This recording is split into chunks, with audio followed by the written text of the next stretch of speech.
মালয়েশিয়ার মধ্যে যারা এই হোংলিং ব্যাংক কার্ড দেখেন, এই হোংলিং ব্যাংক কার্ড দিয়ে যারা টাকা তুলতে পারেন না পাবলিক ব্যাংক থেকে, আমি দেখিয়ে দিচ্ছি।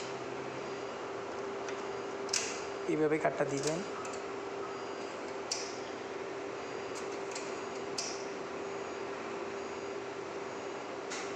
তারপরে এই জায়গায় ক্লিক করবেন, ইংলিশ করবেন, তারপরে পাসওয়ার্ড।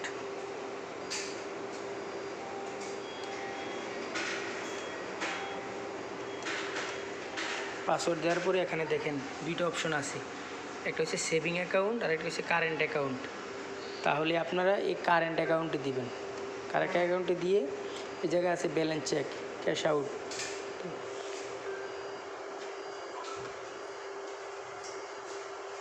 এই যে ব্যালেন্স, এই যে ব্যালেন্স আমার ভিতরে 447 রিঙ্গিত আছে। তারপরে যারা টাকা তুলতে চান এদিকে দিবেন ক্যাশে টিপ দিয়ে ইয়েস। তারপরে এখানে টাকা আছে, যার কার্ডে যত টাকা আছে 1500 টাকার বেশি উঠে না। 1500, 1000, 600, 200, 100, 400, 800, 1500 এখানে ক্লিক করলে টাকা উঠে যাবে। তো আমি টাকা তুলব না, এই কারণে আমি কার্ড বের করে ফেলবো আর কি। আর যারা টাকা তুলতে চান ক্লিক করবেন, তারপর কার্ড বার করবেন, তারপর টাকা উঠবে। যারা কার্ড বের করতে চান এই যে ক্রসে টিপ দিবেন লাল